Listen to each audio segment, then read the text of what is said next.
We needed a bigger room, it looks like. What can I say? Thank you all for coming out. I know you could have gone somewhere else this afternoon. It's really nice outside. Glad to see that you're here and concerned about things like capitalism and morals. I am not an economist. I want to be sure that you all understand that. We have some real economists in the audience, and if you have some real economic questions, you can ask them. But I do have a lot of interest in economics and business ethics. Having seen some, shall we say, questionable business ethics situations in my life, I've had some personal experience with them up front and close. And I think that one of the reasons that our country is in a mess right now is because we've lost our way. And my goal is to hopefully get you to see how we got here, sort of the history of how we got here, and then what the path forward might be. This is my fundamental premise. If you look around the world, wherever you see freedom, you see prosperity. Wherever you see less freedom, you see less prosperity, and when there is no freedom, you see misery. These are the principles of freedom. They're the kind of things that come naturally to people. So we have free initiative, meaning you can start things yourself. You don't have to wait for somebody to tell you to do it. We have freedom to produce things, both goods and services that other people want. We have the freedom to trade those things for money, and we have the freedom to consume whatever we want. If we all had 100% freedom, these would be the ways they're expressed in our what we call economic behavior. We also have some principles that support those, which are due to the free market. The number one principle, the key to free markets and the key to freedom, is property rights.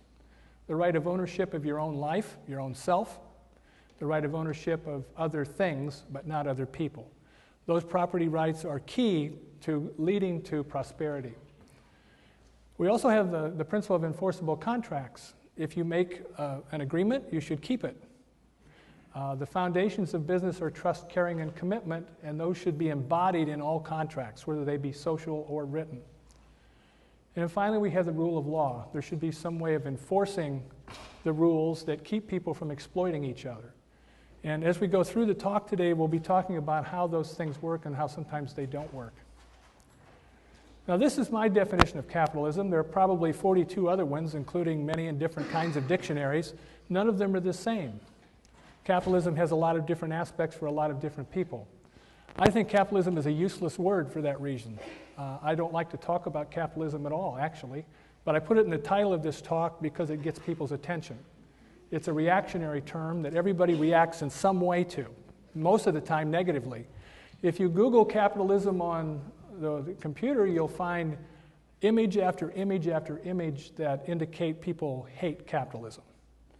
Now, that's just their mode of expression, is through those images that they post on various websites, but I sometimes wonder if they really understand what capitalism is, or get the feeling that maybe they think they know what it is, but they're not really sure, but everybody else is negative, so I will be too. Now, this is George Santayana, who's a philosopher, who talks about a variety of different things about the way people think, and this one has to do with what he calls false philosophies. False philosophies are those that are not usable. They can't be used in the world for any good purpose. And I think that one of the reasons we've gotten to where we are now is a lot of people subscribe to false philosophies. What I want to do is make sure that we have a simple, consistent view of what human economic behavior should be like, and not some false notion of what it should be like. Who is this guy? Was he an economist? Some of my students ought to know the answer to this. Who is he? Adam Smith. Was he an economist? No. Why not? He's a philosopher. He was a philosopher, not an economist. In fact, the word economist had not been invented yet. Nobody even knew what an economist was when he lived. We're talking back in the 1700s. So Adam Smith, as it turns out, is a moral philosopher, a special kind. He held the chair of moral philosophy at the University of Glasgow. Now, he got his education in two places. One was Oxford and the other was Glasgow. When he went to Oxford, he left because he determined that Oxford University was set up to benefit the professors, not the students. So he left the University of Oxford and he went to Glasgow. And he found at Glasgow, the university was set up on the basis of merit in teaching, and that the professors' whole existence, their pay and everything else, was gauged by their ability to teach students. He liked that setup, and he ended up staying there as a professor of moral philosophy. Now, he did write two books. The theory of moral sentiments was his first one, which almost nobody knows about. Everybody knows the other one, right? The Wealth of Nations. Now, in his book, The Theory of Moral Sentiments, he laid out the principles of what he called natural liberty. And natural liberty was the foundation of those freedoms that I talked about earlier. Natural liberty is the thing that is in existence before there were governments, before there were monarchs, before there's any form of, shall we say, control of what people did. And this whole theory of moral sentiments is misunderstood many times and mischaracterized. So I'm going to try to clear some of those misconceptions up today. This book he wrote several years later. It took him 10 years to write it. He traveled around the world watching how people engaged in commerce. And he came up with this notion of the wealth of nations, which had nothing to do with gold, how much gold countries had, but the goods and services that they produced. And he said that was the wealth of a nation. It wasn't its gold hoard, it was what the people could do, their skills and abilities applied to producing goods and services that created wealth. I believe that to be true, and I'll say that right up front. I think what Adam Smith has said is the actual way things operate, because he did it through observation, through watching people engaging in commerce, not through some mythical idea in his mind, but through what they actually did and how they actually treated each other and the ways in which they reacted to the way they were treated. Now these two sides of this particular chart kind of lays out his whole argument. On the left side, we see the personal discipline that's involved.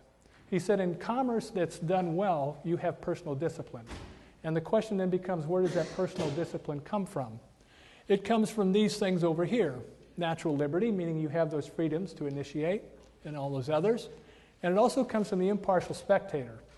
Now, this is a misunderstood concept and usually ignored by people who talk about Smith, but the impartial spectator is like your conscience. It's watching yourself do things and making a judgment about the value of that, what you've done. And so that impartial spectator is always judging what you're doing. When combined with enlightened self-interest, another misunderstood concept, you get the invisible hand, which is the self-regulation of markets through personal conduct. Okay, now, the enlightened self-interest means that if I focus on things just for me, if I'm selfish, okay, I'm not doing the right thing and I'm not doing something that's going to be effective. If I take your interests into account, and whatever I do, I try to maximize your interest, I will, by an indirect means, also benefit myself and the whole of society. That's what the invisible hand really means. It means that by worrying about you, I benefit not only you, but myself and the rest of society. Now, in combination of personal discipline is the market discipline that comes from the forces of the market themselves. This is what most economists refer to. Am I right? Okay, market discipline is important because it makes the market self-correcting. The problem with some situations is when the market forces are removed, it's not self-correcting and it runs out of control, and we get things like these bubbles that we just had in housing, which eventually burst because they're not self-sustainable. Over here we have natural price, which is the price that it takes to actually create and produce and deliver a good or service to the market. So it's what we might call your expense or cost in business. That's combined with the market price. The market price is what people are willing to pay. The regulatory mechanism of prices is supply and demand. As supply goes up, what happens to prices? They fall. As demand goes up, what happens to prices? They rise to meet it. That's the regulatory mechanism. If you add in competition, in other words, the fear that somebody else will deliver the same good or service at a less price or at a higher value, you've also got another regulatory mechanism. And finally, you have the division of labor, which is using the skills and abilities of individuals where they're best utilized and maximizing their value in the production of goods and services. Now, Smith was not, he was not a person who was polemical.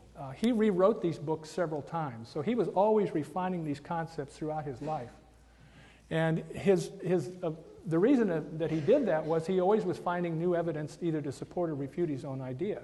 So he was always honing his ideas and making them better. Now, this is a key element. Free market is fair, And it eventually will improve the standard of living of everybody because of the impartial spectator operating on the principle of enlightened self-interest, creating the invisible hand. If you live a life of what's in it for me, according to Smith, you are not behaving morally. You are behaving counter to natural liberty. And if you're not behaving consistent with natural liberty, you're going to fail, in his view. It's inevitable. It will eventually lead to failure. Now, why did he write all this stuff? Well, he saw corruption everywhere as he was traveling around the world. And he noted that it came in many forms. Monopolies that were set up to benefit certain individuals, subsidies that were set up to give money to people who didn't really deserve it, what he called unions, or back then they were called guilds, which were to restrict labor. He commented on crony capitalism and mercantilism, systems that favored some against the others. And whenever you have favoritism, he said you have corruption. This is not consistent, as far as he's concerned, with natural liberty and natural law. It doesn't comport with what it means to have free markets, free people, free capital, free ideas, and voluntary exchange. There's coercion involved here, and there's favoritism involved, and that leads to corruption. If we look at the world today, you see that we have our own banking crisis, right? There was all the bailouts of the banks. Why are the people down at Wall Street? They're at Wall Street because they said they shouldn't have done this with the banks and with the investment firms. They should have let them go over the cliff. We see over in Russia, the oligarch of the day is Vladimir Putin's friend. And they're billionaires. But let them cross him and they go in jail and he takes their money. That's corruption as well. If you look at the world as a whole, Transparency International does a survey each year of 178 countries around the world asking the question, how much corruption is there here in business? And all the red places are highly corrupt areas. The green ones are the ones that are less corrupt. The real dark green ones are the least corrupt, and then there's some yellow ones that are kind of in between. As you can see, the red dominates the map. So we're living in an age of corruption. It's not nice to think that way, but it's true. And so if we recognize that and we start trying to correct that, each on ourselves, through our own enlightened self-interest, we will eliminate some of this corruption. So the goal is individual people like you and me doing the right thing, following the principles of natural liberty, and getting to a place where we have ever-expanding prosperity and no corruption. That would be the ideal situation. Now, Smith said about government, there's a lot of discussion about the role of government in markets now. And you hear about laissez-faire economics and Keynesian economics and all this stuff. But Smith said there's only three functions of government. One is national defense, to protect the nation from invasion. So to keep the outside invaders from coming in and taking our property and killing our people and doing all that kind of stuff, we need a national defense. He also said we need a justice system to protect one citizen from another. If you have an amoral citizen who is taking advantage of others, you need to have a justice system to do something about that. Is the student who gave the talk on Jay Gould here today? Mr. Kling? Yeah. Jay Gould was he amoral? Yeah. He was evil, wasn't he? He was the one who tried to corner the market on what? Do you remember? Yeah. And he crashed the whole country for a short period of time. He was really one of those people who would do anything to make money. So he was not the kind of person Adam Smith would like for us to have either in our country or even in our world. The last thing that he said about government was it should provide public works, but the best way to pay for them is through usage taxes, meaning tolls and things like that. Now, by a public work, he meant that was something that you couldn't do for yourself. Like you couldn't build a highway. You couldn't build those kinds of things. Yes, ma'am? What about education? He didn't talk much about education. I wish he had, but if he would have said it should be based on merit. Because that's what he saw at Glasgow, based on merit. No, I mean... You mean funding education? Yeah. We didn't have public education until when? The 1800s? So I don't think he said much about that. Or somebody might have done it before then. Now his whole issue here is that if you're going to spend public money, you ought to make it directly related to the people who are benefiting from it. In other words, a usage tax is a tax on those who use the thing that you're talking about. Now, we have this big argument here in this state about I-73, right? What would Adam Smith say about I-73? What kind of road should it be? It should be a toll road. It should be paid for through tolls. Now, what is not the role of government? Well, the real big issue here is that he felt that governments create what we would call today moral hazard. And moral hazard is a funny little term. It means a lot of things to different people. It's kind of like capitalism. So I thought we'd do a little video on that. Imagine you bought an old car for $10,000 and you needed an insurance policy in case the car was stolen or damaged. The insurance companies would offer different rates depending on factors such as your driving record, level of coverage, and size of the deductible. But all the insurance companies would agree on one thing. None of them will insure you for more than the value of the car. This is because companies understand something called moral hazard. If you bought a car for $10,000 and could insure it for $20,000, you would have an incentive to set the car on fire, or at least leave it in a bad neighborhood with the engine running. Companies understand that would be a recipe for losing money. I'm Nikki Kurokawa with the Independent Women's Forum.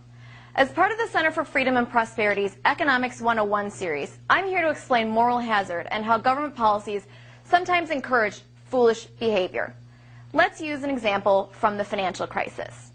You may have wondered why so many financial institutions were so careless about lending money to people with sketchy credit histories to buy overpriced houses. In a genuine free market, investors are reluctant to lend money when there's a high probability that they won't get paid back. So what happened in recent years to convince bankers to make silly loans? This is where we see the impact of government policy, particularly the pernicious role of moral hazard caused by Fannie Mae and Freddie Mac, two government-created entities. The politicians required these two government-sponsored enterprises to buy packages of dodgy loans, known as mortgage-backed securities, in order to satisfy so-called affordable lending requirements. This policy may have been motivated by a noble idea of boosting home ownership, but politicians were so anxious to buy votes that they didn't bother to think about the risks of moral hazard. Simply stated, banks and other financial institutions quickly realized that they could make loans to just about anybody, collect a fee, and then package all such loans together and transfer the risk of default to Fannie and Freddie, i.e., taxpayers like you and me. This moral hazard meant that lenders could relax their standards, and they did. There are other moral hazard issues to consider, including what happens when home buyers don't have to put up a down payment because of government subsidies. That means they have no skin in the game and don't suffer losses if they walk away from their mortgage. This increases the risk of default. Another example is too big to fail in the financial sector. If investors think that the government will bail out big institutions, there is less incentive to engage in good oversight. This creates the risk of new versions of Fannie and Freddie, ticking time bombs that will explode, leaving taxpayers to pay for the damage. The beauty of the free market is that it gives people the chance to win big. But there's an old saying that capitalism without bankruptcy is like religion without hell. Risk-taking generally is a good thing, and it's often a sign of a dynamic economy. But subsidized risk creates a moral hazard. This is bad for taxpayers and bad for the economy. I'm Nikki Kurokawa. Thank you again for watching this Center for Freedom and Prosperity Economics 101 video. Please spread the word. Okay, so moral hazard is a problem. We see it now everywhere. Everywhere we look, we see moral hazards, and it's a real problem for future generations, especially you young folk.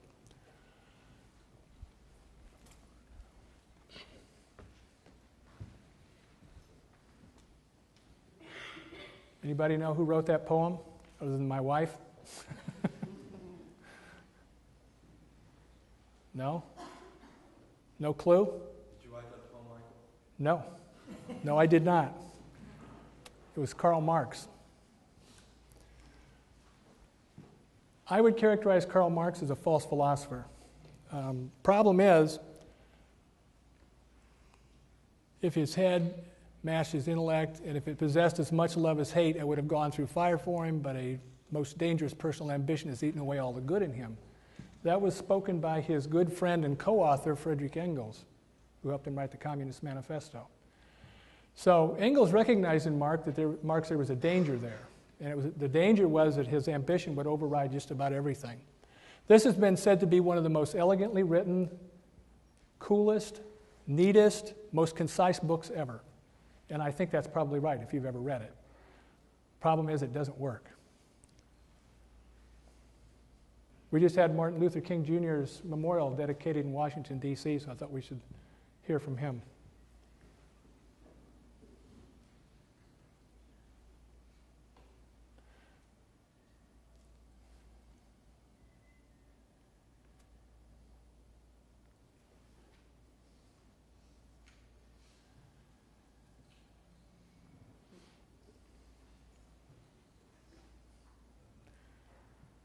So the problem with Marx was he didn't recognize the moral values. We ended up with the Soviet Union, eventually, and they changed the social contract between the citizens and the government into something that was murderous. I don't know if you know who these guys are, Lenin and Trotsky, but they were the part of the Politburo. This last one led to the great Ukraine starvation, where 10 million were starved to death. And here's the record. China, 65 million deaths. That's Mao. USSR, 20 million deaths. That's Stalin. North Korea, 2 million. That's Kim Jong-il. Cambodia, 2 million. Pol Pot. Vietnam, 1 million. Viet Cong. Girard makes a point here. There's a false hope that this would work. No matter how many people they killed, it still never worked. As we see in China, more and more capitalism is showing up in China in various forms. Russia's tried it, now they're going backwards. This is a comment written by Marx himself in one of his own books about an anarchist by the name of Mikhail Bakunin. And he was imagining a conversation he would have Bakunin, and this was Bakunin's final comment with him to Marx in the conversation. And the key is here in the last line. They know nothing at all about human nature. Meaning, they don't understand natural law and natural liberty. They don't understand what people are like. And the ones that don't obey, they kill. So an anarchist was opposed to Marx and his ideas, which I find interesting. Now, that isn't the end of the story. We have a whole bunch of other people who came on the scene along the way. One of them was Hayek. And like his predecessor, Adam Smith, he wasn't called an economist when he was at Chicago School. He was a professor of social and moral studies. And he wrote a great deal about the morality of commerce and the things that should and should not be done as moral acts. This is one of his more famous ones from my point of view, is his comment that profit is not greed. What profit is a reflection of the acts of enlightened self-interest in the invisible hand. That it's the mechanism or the signal that tells us we're doing the right thing. And that we are, in doing so, are benefiting those people we've never even met before in far-reaching countries that aren't even in our own country. The iPhone sells better where? In Japan and China than it actually does here. No, Steve Jobs didn't know those people over in China and Japan, but they're buying his iPhone. Now, another big player right now is the Lord Maynard Keynes, and his book, The General Theory of Employment, Interest, and Money, was quite influential. It became sort of the Bible of economists for many years. And he basically said that there was one way to stimulate the economy was for the government to spend money. And that's what we see. We see the government spending money in hopes that it will revive the economy. Now, I think Keynes was misunderstood by a lot of people. He said that was one thing, but that's not all he said on the subject. And we'll see later that he said some things that I think people would find surprising about entrepreneurship, which is what I think is real capitalism, is entrepreneurship. So what do we have here? We have either economic growth causes consumer spending, or consumer spending causes economic growth. The theory of Keynes is that if you give people money, they will spend it. That's consumer spending. That should then drive growth. That's the logic. The opposite side is just the opposite. Every month, financial journalists breathlessly report consumer spending data. This bit of economic info gets lots of attention, at least we are told, because consumption is 2/3 of GDP and supposedly drives the economy. I love to shop as much as the next person, probably more, but this analysis is wrong. I'm Hiwa Algabandian of the American Enterprise Institute, and in this Economics 101 video for the Center for Freedom and Prosperity, we're going to take a closer look at how economic statistics are misinterpreted, and we'll learn how looking at numbers from the wrong perspective leads people to incorrectly support bad policies, such as Keynesian economics. Let's start by looking at the latest full-year GDP statistics from 2009, which come from the Bureau of Economic Analysis at the Commerce Department. These are the economic numbers that get the most attention, and you can see that personal consumption is the lion's share of GDP. So it's somewhat understandable that people think that personal consumption is the key to the economy. But here's something most people don't know. The flip side of gross domestic product is gross domestic income, or GDI. Like GDP, GDI is comprised of several components, and some of the big ones are employee compensation, corporate profits, and small business income. The simple way to think about these numbers is that GDP measures how national income is allocated and GDI measures how national income is earned. Why does this matter? Let's return to the issue of economic growth. This topic is getting lots of attention, both in Washington and around the world, because economies are not growing fast enough to generate higher living standards and good job creation. So how do we make that happen? Politicians think the answer is boosting consumer spending and personal consumption. Does this make sense? Let's put the GDP chart back on the screen. Assume politicians do a Keynesian stimulus and borrow money from private capital markets and spend the money in ways that increase government consumption, increase personal consumption, or some combination of the two. As you can see, all that's happened is that the allocation of GDP has changed. There's no increase. To be fair, the analysis does change a bit if we assume that politicians are borrowing the money from China or other overseas sources. Measuring this involves some of the technical differences between gross national product and gross domestic product, but all that really matters is that it is possible to temporarily increase overall American consumption if we're willing to surrender some of our future income and interest payments to foreign lenders. That's not a very wise idea, unless you're one of those people who thinks it's smart to use your retirement fund to finance a trip to Vegas. But imagine if policymakers focused on gross domestic income rather than gross domestic product. What if they understood that we needed policies that expanded the amount of national income that is earned? In other words, what if their goal was to increase things such as employee compensation, corporate profits, and small business income? Maybe I'm being optimistic, but I think they'd be much more likely to focus on pro-growth policies such as lower tax rates, reducing the burden of government spending, trade liberalization, deregulation, and good monetary policy. And remember, if we increase gross domestic income, that automatically means we have more gross domestic product. Let's conclude by making an important observation about GDP. Even though this video is designed to shift people's attention to gross domestic income, GDP nonetheless is quite important because future economic growth to a significant extent is governed by how much of today's income is allocated to investment.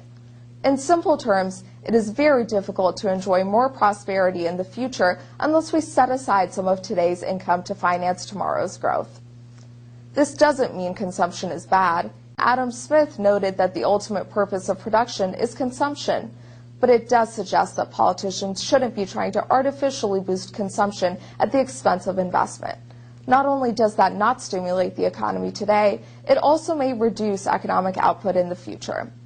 On behalf of the Center for Freedom and Prosperity, thanks for taking the time to understand why the politicians in Washington and elsewhere around the world are misguided. If we want growth and prosperity, good economic policy means producing more income, not artificially diverting a greater share of existing income to consumption. I'm Hugh Alagabandian. Send this Economics 101 video to everyone you know. If people know the truth, politicians will be more likely to do the right thing. Okay, so the basic logic is that if you stimulate growth, you will stimulate consumer spending. Who was Paul Samuelson? Well, he was an ardent follower of Keynes, and he wrote the most widely selling economics textbook in the world. I'm not sure if it still is, but it outsold everybody for years. The thing about him was, though, just before the fall of the Berlin Wall, he wrote this in his 13th edition.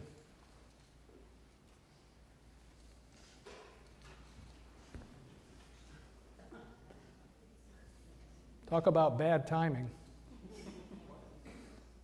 He missed it completely.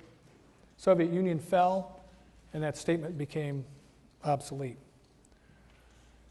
Now, Keynes did write about animal spirits, and he said he was talking about the difference between mathematical functions to predict what people will do versus their emotions, their initiative. Remember, Adam Smith talked about initiative, freedom of initiative. So he felt that if you had a lot of animal spirits, you would have optimism. You would also have nothing but free enterprise, and we will not fade and die. So in order to avoid fading and dying, you need to have this animal spirit. You need to have people's desire to go out and take initiative and invest their time, money, and abilities in order to grow something. That's why we're stuck, I believe, now in our economy, is that people don't have any animal spirits. They're just not inclined to take a chance. They're inclined to stay home and wait and see. Now, another aspect of capitalism that is, I believe, wrong is financial capitalism. People who make money on money and don't really produce anything or add value to the society. John Bogle, in his book Enough, has said exactly that. He said that people who engage in nothing more than generating income for themselves by manipulating money are not doing things that are good. And he founded the Vanguard Mutual Fund Group as a reaction to that. The Vanguard Group was set up to benefit stockholders, not stock traders. And he said that explicitly up front in his mission statement. I want an organization that benefits stockholders, not stock traders. He also said that the key element is trust and being trusted. When people do things that are not trustworthy, it's hard to trust them. We see people say things and do things now in both political and business realms that are just unbelievable. And whenever that happens, we start to lose more trust. And there's a notion now that our society is becoming less trusting. We're not trusting people who are in leadership positions. We're not trusting our neighbors. We're not even trusting our family. And that's a bad trend, because trust comes from behaving in a moral way. The other problem is that we have some vicious and virtuous cycles going on. If you look at Steve Jobs, he got some money from Arthur Rock, $273 million, to form a company which created the iPod. The iPod was done with specialized labor and application. He added value through iTunes. He marketed it well. With that single Super Bowl commercial of his Macintosh, we got the attention, and his profits were realized, and then this can continue. Over here we have Solyndra, the solar panel company. Profits are taxed. Solyndra is identified as a favored company by the government. They're given the money. They then go bankrupt, so now we have to tax some more, and we can continue this. We see this vicious cycle going on in solar panel companies, in car battery companies, and other places where we're just misspending money that's going to destroy value. Now, how do you make a cycle virtuous? Well, Milton Friedman, one of our most famous U.S. economists, wrote these words about that. He said, if you have a free market and companies that are competing freely, you'll end up with higher wages at nobody's expense. Everything gets better. He notes that the whole pie gets bigger. There's more for the worker, there's more for the employer, the investor, the consumer, and even the tax collector. So the notion of freedom is the engine of generating this wealth that gets spread around to everybody. That's the heart of what Milton Friedman has said for years.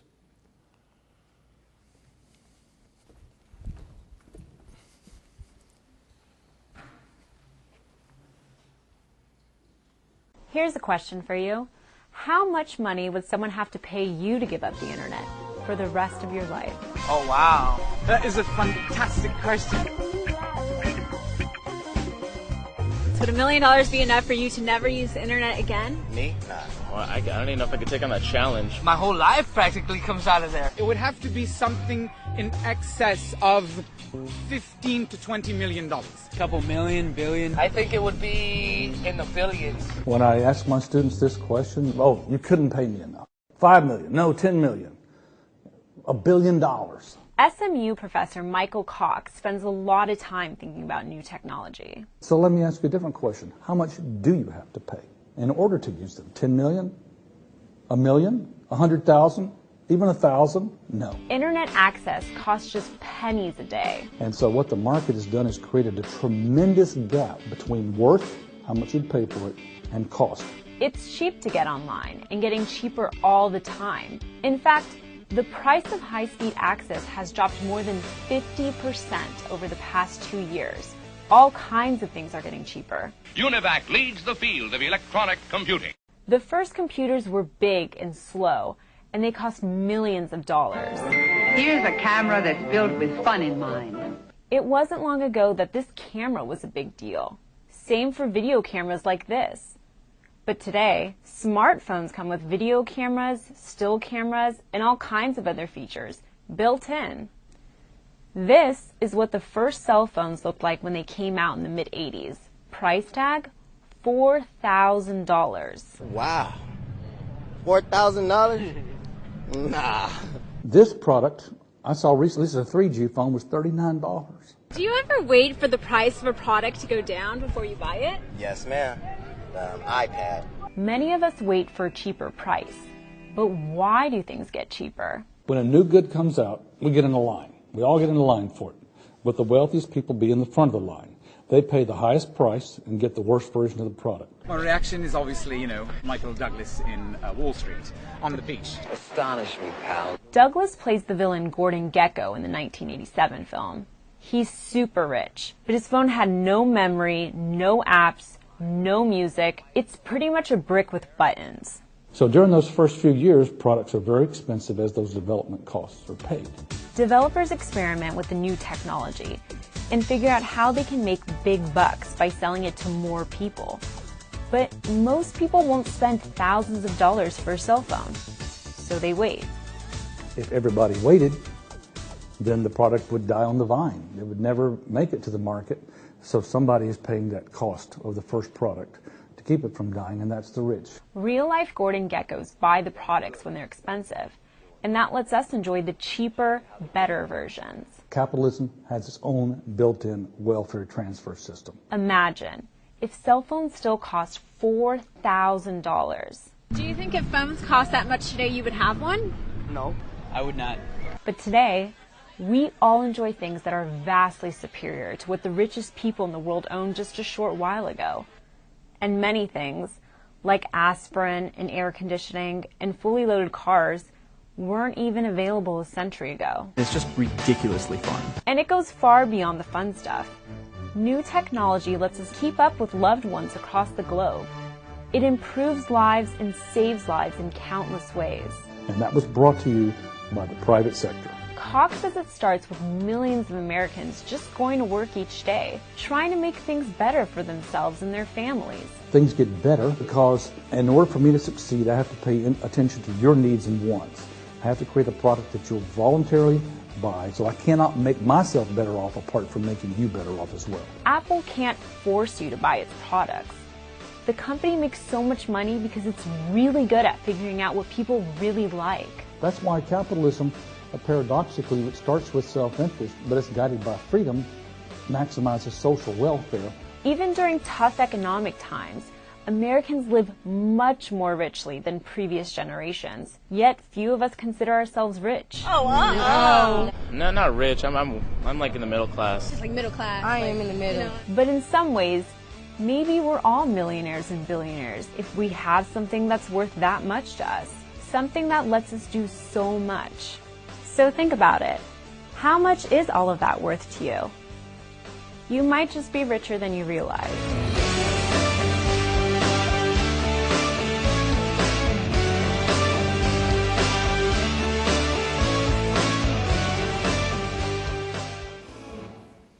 Okay, so the system works if it's allowed to.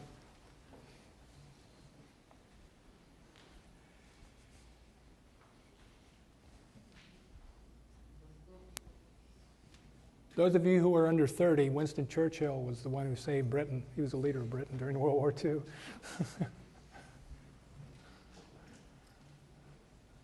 know what that is? That's a nighttime satellite picture of North and South Korea. Which one's lit up? Pretty much says it all, doesn't it? Here in the U.S., the Jamestown and Plymouth colonies both had socialist compacts when they started. Everybody got equal shares of food and everything else. They starved to death, one by one, until they instituted property rights. Once they instituted property rights, they flourished. That's that whole thing about ownership, about having skin in the game. Who's that guy? Steve Jobs, right. What did he do? He took us from the iPod in 2001 to the iPad in 2010, then died, unfortunately. That's a virtuous cycle. He cycled through the iPods, he cycled through the iPhones, and now he's cycling through the iPads. There are a lot of stories like this. I don't know if we have time to go through any more. Are we running low on time? We've got about 11 more minutes. Do you want me to quit now? No, whatever. I keep going? Okay. What's the pink ribbons about this month? Huh? Breast Cancer Month? Yeah. I worked on a product that was the first oral cancer medication. It took $800 million of investment up front in order to develop that product. It took 15 years to get it to market. It took that long. But the company that had it really felt it was important. It was called Novadex, or tamoxifen, and it was the first oral cancer medication, and it was taken once a day by mouth, just like an aspirin. It has been around for 50 years, and it still sells all over the world because of its effectiveness. Annual sales are about $1.024 billion. Government agencies, both the World Health Organization and the US FDA, estimate about additionally 400,000 women each year, new ones, are kept alive because of Novadex. It also improves their quality of life through palliation. Its legacy, though, is that it has spawned 6 other cancer drugs in a variety of areas. That's the virtuous cycle at work. The money from Novadex has been used to develop all these drugs.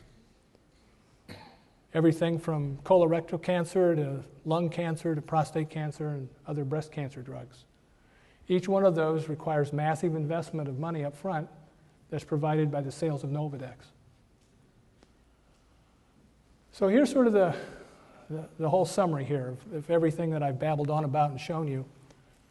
Prosperity comes from free enterprise, which creates a virtuous cycle that benefits an ever-widening circle of humanity. Wherever we can encourage it, things will improve. Where's Miss Metzger? Is she here? Yeah. Miss Metzger gave a talk today on Andrew Carnegie, who was a steel giant, considered one of the robber barons, although he wasn't really a robber baron, back in the 1800s. And he gave all of his fortune away before he died. He developed all kinds of good things with that money. Pierre S. DuPont was one of the DuPont family heirs, billionaire, gave all of his money away to build schools in Delaware for African American children who had no schools and weren't allowed in the white schools. So they gave their whole family fortune to do that. He turned over, and that's when the DuPont family ceased to have controlling interest of the company, and it turned into a standard stock corporation. Bill Gates, of course, we all know his story. The Bill Gates and Melinda Gates Foundation gives away millions of dollars all the time. Philanthropy is one of the things that is an end product of what some people call capitalism. I call it free enterprise. And that a philanthropy in this country is beyond any other country in the world. I don't know if you realize that or not, but we give away more money for more causes in this country by more people than any other country in the world. Thank you for coming, and if we have time for questions, I also wanted to let you know there are a whole bunch of books that are the foundation of this talk. And if you'd like a copy of that book list, I'll be happy to send it to you if you email me.